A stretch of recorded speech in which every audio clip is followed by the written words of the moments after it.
RSS এর নির্দেশে তৃণমূলের কর্মীরা বিজেপিতে ভাড়া খাটে, বিজেপির কর্মীরা তৃণমূলে ভাড়া খাটে।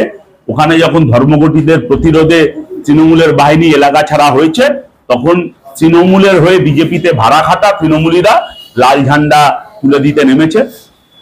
রাজ্যের মুখ্যমন্ত্রী তার পোষা শুভেন্দু অধিকারী, যিনি এখন বিজেপিতে রয়েছেন, তিনি একসময় বলেছিলেন পিঠে পোস্টার লাগিয়ে ঘুরতে হবে, মুখে লিউকোপ্লাস লাগিয়ে রাখতে হবে, লাল ঝান্ডাকে দূরবীন দিয়ে দেখা যাচ্ছে না। দুদিন বাদে এখন থেকে বিজেপিকে দূরবীন দিয়ে দেখতে হচ্ছে, দুদিন বাদে তৃণমূলকে দূরবীন দিয়ে দেখতে হবে। লাল ঝান্ডা ছিল, আছে, থাকবে। ভাড়া খাটা লোকেদের লাল ঝান্ডাকে নিকেশ করার হিম্মত নেই। হিটলারে পারেনি, আর এই ভাড়া খাটা কয়েকটা চারাপোনা তাদের আর কি ক্ষমতা আছে? ভাঙড়ে তৃণমূলের একজন অঞ্চল সভাপতি তিনি খুন হয়ে গেলেন রাতের অন্ধকারে। অথচ তৃণমূলের পক্ষ থেকে বারবার বলা হচ্ছে আইএসএফ এর নেতা নওশাদ সিদ্দিকী এই খুনটা করিয়েছে বা এর পেছনে নওশাদ সিদ্দিকী রয়েছে। পঞ্চায়েত নির্বাচনে আমরা দেখেছি এই শওকত মোল্লাকে দায়িত্ব দিয়ে কিভাবে ভাঙড়ে গণহত্যা চালাবার কাজ সংগঠিত হয়েছিল। আমরা দেখেছি যে পুলিশকে দিয়ে বিরোধী দলের রাজনৈতিক দলের প্রার্থীদের রাস্তায় নামিয়ে দেওয়া হয়েছিল, তারপর তৃণমূল তাদের উপর হামলাও করেছিল এবং বামপন্থী, আইএসএফ, তৃণমূল, বিজেপি বিরোধী যে দলের কর্মীরা আছে তাদেরকে নির্বিচারে খুন করেছিল। কিন্তু তারপরও ভাঙড়ের মানুষ রুখে দাঁড়িয়েছিল, প্রতিরোধ করেছিল। বিরোধী শূন্য করবার কথা ভেবেছিল তৃণমূল, এখন নিজেদের দলের লোকেদের শূন্য করার চেষ্টা করছে। বখরা, টাকা পয়সা, ধান্দাবাজি, ওদের কাছে তৃণমূল কর্মীদের কোনো জীবনের দাম নেই। টাকা পয়সা, বখরা, তোলাবাজিতে যদি তৃণমূলের নিজেদের লোকেরা বাধা হয়ে দাঁড়ায়, তাহলে তৃণমূল তাকেও নিজেকে সরিয়ে দেবে। কাকের মাংস খায় না, কিন্তু তৃণমূলের মাংস খায়। এটা বারবার প্রমাণিত সত্য। সেটা বকটুইতে দেখেছি, সেটা ভাঙড়ে দেখেছি, আর গোটা রাজ্যে একটার পর একটা উদাহরণ। বামফ্রন্টের আমলে তৃণমূলের লোকেরা যত নিরাপদে ছিল, তৃণমূলের জমানায় তৃণমূলের লোকেরা সেই নিরাপদে নেই। তৃণমূলের নিজেদের লোকেদের এত গণহত্যা করা শুরু করেছে। প্রথমে বিরোধী শূন্য করার কাজ করেছিল, এবং তৃণমূল নিজেদেরকে শূন্য করার কাজ করছে। বিরোধীদের আর কিছু করতে হবে না, তৃণমূল নিজেই শূন্য হয়ে যাবে। প্রথম কথা, পুলিশ যে আমাদের বামপন্থী কর্মীদের গালে চড় মেরেছেন, পাল্টা পুলিশকে তার খাবার জন্য প্রস্তুত থাকতে হবে। তখন কিন্তু তার দায়িত্ব পুলিশকে নিতে হবে। গোটা পশ্চিমবাংলায় যদি নৈরাজ্য সৃষ্টি হয়, তার দায়িত্ব পুলিশের। পুলিশের কাজ হলো আইন শৃঙ্খলা রক্ষা করা, তৃণমূলের দালালি করার জন্য না। তৃণমূলের নেতাদের তোলাবাজির টাকায় পুলিশের উর্দি কেনা হয় না, জনগণের টাকায় পুলিশের উর্দি কেনা হয়। এটা প্রথম কথা।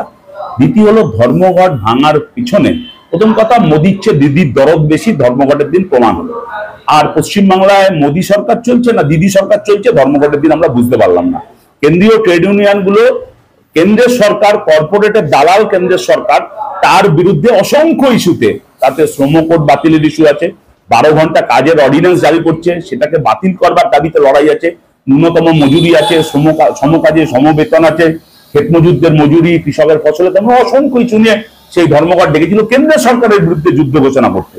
পশ্চিমবাংলায় দেখলাম বিজেপির নেতারা ঘরে বসে চিল করলো, আর বিজেপির বিরুদ্ধে ধর্মঘট, সেই ধর্মঘট ভাঙতে তৃণমূল আর তৃণমূলের পোষা পুলিশ, তারা দুজনে মিলে একসাথে রাস্তায় নামলো। এই ধর্মঘট ভাঙার পিছনে তৃণমূলের দুটো লক্ষ্য আছে। একটা হলো, এই তৃণমূল ধর্মঘট ভেঙে বিজেপিকে বার্তা দিল যে আমরা তোমার সাথেই আছি।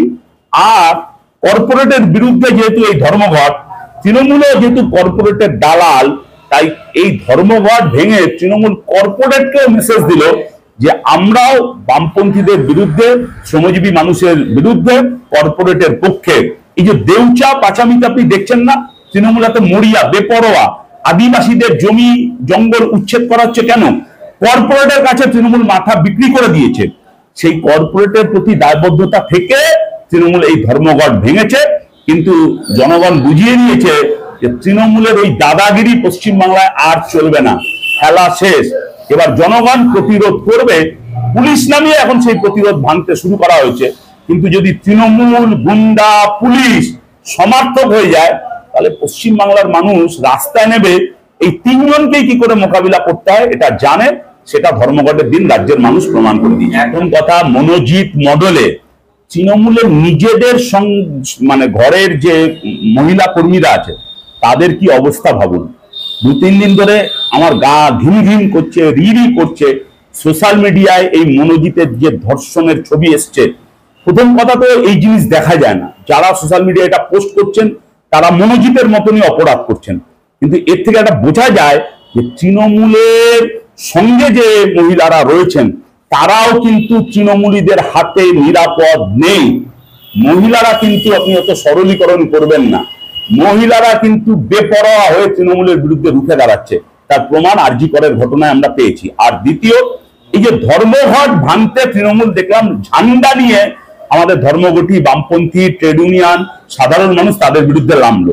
কিন্তু যখন কেন্দ্রের সরকার বেআইনি ওয়াকফ বিল পার্লামেন্টে লাগু করলো, একমাত্র তৃণমূল যে বলে মুখে আমি বিজেপি বিরোধী, সে একমাত্র কোন নিজেদের দলীয় পতাকা নিয়ে এই ওয়াকফের রাজনীতির বিরুদ্ধে রাস্তায় নামেনি। শুধু নামেনি তাই নয়, গোটা দেশে এবং পশ্চিমবাংলায় এই ওয়াকফ বিল বিরোধী সাধারণ মানুষ, সংখ্যালঘু মানুষ তারা যখন প্রতিবাদে নামছে, তৃণমূল তাদেরকে নিদান দিচ্ছে, এখানে করবেন না, দিল্লিতে গিয়ে এই মুভমেন্ট করুন। ওয়াকফের ঘটনা থেকে সংখ্যালঘু মানুষ বুঝতে পারছে যে তৃণমূলের কাদের সঙ্গে দোস্তি আর কাদের সঙ্গে কুস্তি।